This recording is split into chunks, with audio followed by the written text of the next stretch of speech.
Hello everyone, my name is Ravi Sharma. और यार इस वीडियो में हमें बात करनी है जो आरआरबी पीओ का जो प्री अभी आपने 20 और 21 तारीख को दिया है, तो अभी आपके कितने अटैम्प्ट्स हैं और मतलब कि आपके किस किस रेंज में अटैम्प्ट है, तो आपको मेंस की तैयारी करनी चाहिए। हमेशा ना प्री के बाद आपके मन में ये क्वेश्चन आता है कि यार should I prepare for mains, मतलब कि मेरा क्लियर होगा या नहीं होगा प्री। तो वो चीज़ों को कैसे आपको टैकल करना है, क्या थॉट प्रोसेस होना चाहिए, उस चीज़ पे थोड़ी सी बात करेंगे। बाकी बात इस पे भी करेंगे कि मैंने एक पोल करवाया था अभी यूट्यूब कम्युनिटी पोस्ट पे, तो उस पोल के रिजल्ट से हमें कैसे मतलब अंदाज़ा लगा सकते हैं कि कितना हमें प्रिपेयर करना चाहिए मेंस के लिए, और कितना आपको अब आपको बैलेंस कैसे करना है, कैसे आपको प्री को कितना टाइम देना है, मेंस को कितना देना है। तो इन चीज़ों पे ये वीडियो है, ठीक है। तो if you want to connect with me, you can connect with me on Champions of Ravi Sharma Telegram channel, जहाँ पे आप मेरे से 1-on-1 भी इंटरेक्ट कर सकते हैं वॉइस चैट शोज़ के ज़रिए।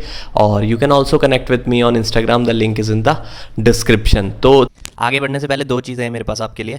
IBPS क्लर्क 2022 का जो प्रीलिम्स है उसका आपको all India live mock test Guidely provide कर रहा है, जिसमें आप अपनी रैंकिंग वगैरह ऑल इंडिया लेवल पे जान सकते हैं। ये टेस्ट लाइव होगा 25 अगस्त 8 AM से 10 PM 26 अगस्त तक, आप कभी भी दे सकते हैं। और 27 तारीख को इसका रिजल्ट आएगा। और बस जब अगर आपने इसमें पार्टिसिपेट किया तो आपको ये बहुत अच्छी चीज़ मिलेगी, 900 quality questions for your speed test. तो स्पीड आपकी बढ़ जाएगी क्वांट में अगर आपने ये 900 काफ़ी अच्छे से प्रैक्टिस की है। तो इसका फ्री एक्सेस के लिए ये टेस्ट देना इंपॉर्टेंट है, लिंक मैं डिस्क्रिप्शन में दे रहा हूँ। इसके अलावा 90% ऑफ चल रहा है 4-in-1 कॉम्बो जो कि गाइडली का है, जिसमें आपको ये सब चीज़ें मिलेगी, आप पढ़ सकते हैं, और विद वीडियो सोल्यूशंस मिलेगा। और उस पर भी अगर आप RKS 12 कूपन कोड लगाएंगे तो आपको 12% एक्स्ट्रा ऑफ मिलेगा, ठीक है। तो ये बहुत अच्छा ऑफर है और इसका फर्स्ट डे फ्री होता है हर चीज़ का। तो आप वो जाके एक बार सॉल्व कीजिए, अगर आपको अच्छा लगता है मटेरियल तो आप इसका फ़ायदा उठा सकते हैं, ठीक है। तो RKS 12 कूपन कोड ज़रूर लगा लेना, और लिंक मैं डिस्क्रिप्शन में दे रहा हूँ। Thank you. तो पहली बात करूँगा कि आपको मेंस के लिए प्रिपेयर करना चाहिए या नहीं, ठीक है। उससे भी पहले बात करेंगे कि जो ये पोल आया इसके रिजल्ट क्या है। तो 2.5K से मतलब 2500-2600 लोगों ने इसमें पार्ट लिया है, और मैंने 4 कैटेगरी में डिवाइड किया था कि आपके अटैम्प्ट्स कितने हैं। तो 50 से कम वालों को एक कैटेगरी में रखा था, 51 से 60 वालों को 61 से 70, और 71 से 80, ऐसे हमने 4 कैटेगरी रखी थी। तो जो पहली कैटेगरी है 50 से कम वाले, तो लगभग 35% लोगों ने 50 से भी कम अटैम्प्ट किए हैं, ठीक है। तो अभी इसी में मैं बात कर लेता हूँ। और जो सबसे ज़्यादा परसेंटेज हैं एज एक्सपेक्टेड 51 to 60 वाले हैं 44%। Almost half of the candidates have attempted between 51 to 60। तो एक मोटा मोटा मैं सबका ये मान के चल रहा हूँ कि अगर एक छोटे लेवल पे जो पोल हुआ है उसमें इतना है, तो बड़े लेवल पे भी लगभग इसी तरीके का आपको पोल आएगा, क्योंकि सीरियस एस्पिरेंट ही है अपने चैनल पे, ठीक है। तो 61 से 70 17%, स्लाइटली वेरी वेरी लेस, ठीक है। तो 71 से 80 वाले तो बिल्कुल ना के बराबर ही हैं, 4%, ठीक है। तो अगर आप 50 से लेस वाले में हैं, ठीक है। अब मैं आपको बता रहा हूँ कि मेंस की प्रेपरेशन करनी चाहिए और कितनी करनी चाहिए, ठीक है। अगर आप 50 से कम वाले हैं, उसमें भी अगर आपको लगता है कि हाँ यार मैंने 45 से 50 के बीच में अटैम्प्ट किए हैं, तो मेरे को मतलब है, एक्चुअली मैं भी बताता हूँ, जब मैंने भी अटैम्प्ट किया था, जब मैंने पेपर दिया था ये 2019 में, तो मैंने 47 अटैम्प्ट किए थे, मेरे 52 मार्क्स आए थे मेरे। हाँ, जितने अटैम्प्ट किए थे उससे भी ज़्यादा आए थे। क्यों आए थे? क्योंकि मेरी एक्यूरेसी 100% थी और मेरी शिफ्ट थोड़ी सी slightly on the tougher side होगी, इसलिए, ठीक है। तो आप बी ऑप्टिमिस्टिक, आपको यहाँ पे थोड़ा सा होपफुल रहना है अगर आपने 45 से 50 के बीच में अटैम्प्ट किया, क्योंकि 52 53 के पास अगर आपकी कट ऑफ गई तब भी आपके क्लियर होने के चांसेस हैं।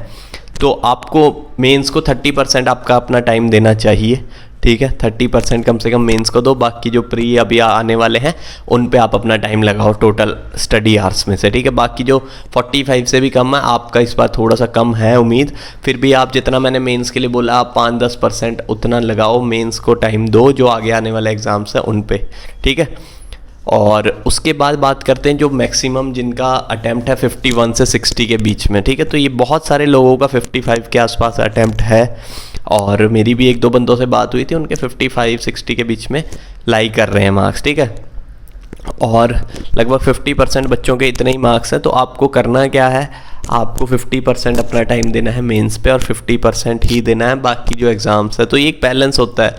आप ये नहीं कह सकते कि मैं मेंस ही पूरा प्रिपेयर करूँगा या मैं प्री ही करूँगा जब तक मेरा मेंस नहीं होता। तो आपको धीरे धीरे इस ट्रांजिशन फेज़ में प्री टू मेंस जाना पड़ेगा, तभी आप एक कॉन्फिडेंट कैंडिडेट बन पाएंगे और उससे आपका पेपर जब मेंस आपका कोई होगा तो आप जल्दी क्लियर कर जाएंगे। ठीक है, तो आप you are on the verge मतलब आप बिल्कुल अभी ट्रैक पे हैं, और ट्रैक से मतलब ऑलमोस्ट अभी आप प्री से मेंस में शिफ्ट होने वाले हैं। कभी भी आपका प्री क्लियर हो सकता है क्योंकि आपके आने लग गए हैं अच्छे अटैम्प्ट। ठीक है, तो आपको 50% मेंस को और 50% प्री को टाइम देना है अगर आपके 51 से 60 के बीच में अटैम्प्ट है। If you have attempted more than 60 and less than 70, या फिर पूरा ही लगा लो, अगर आपने 60 से लेकर 80 अटैम्प्ट किए हैं तो आपको 60-70% अपना देना पड़ेगा मेंस पे, और 40% 30% के आसपास आपको देना पड़ेगा प्रीलिम्स पे।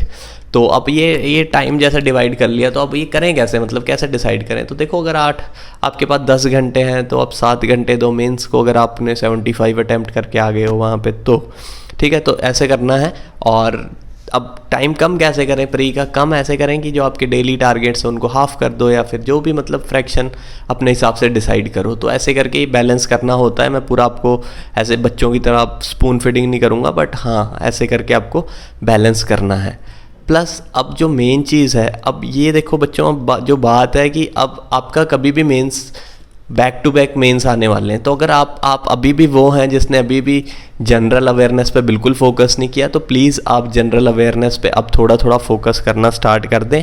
जो आपके डेली वाले हैं वो आप डेली करें, अब से करें चाहे, और जो पिछला जो बैकलॉग हो गया पिछले 3 महीने का एटलीस्ट आप ज़रूर अभी वापस करना स्टार्ट कर दें। वो करेंगे कैसे, वो क्विज़ेज़ और जो कंपाइल्ड वीकली या मंथली पीडीएफ्स, या फिर वीकली जो स्टडी आईक्यू वगैरह की जो वो होती है वीडियोस कंपाइल्ड, तो वहाँ से आपको वो करना है। और आपको कोशिश करिए, आप थोड़ा सा टाइम ज़्यादा लगेगा, बट अगर आप अपने नोट्स बना सकते हैं तो बनाइए ज़रूर, क्योंकि notes will help you in retaining as well as revising the things faster.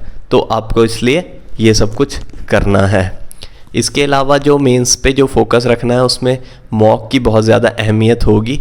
अगर आप जो भी मॉक दे रहे हैं उस मॉक को अगर आपने एनालाइज नहीं किया तो वो मॉक आपका मिट्टी हो गया। ठीक है, तो इसलिए मॉक को एनालिसिस भी बहुत इंपॉर्टेंट है, और मॉक देने भी अच्छे से हैं बैठ के। जितने घंटे का मॉक होगा उतने घंटे एक ही सीटिंग में बैठने की कोशिश करो, ताकि आपकी इंड्योरेंस भी बिल्ड हो।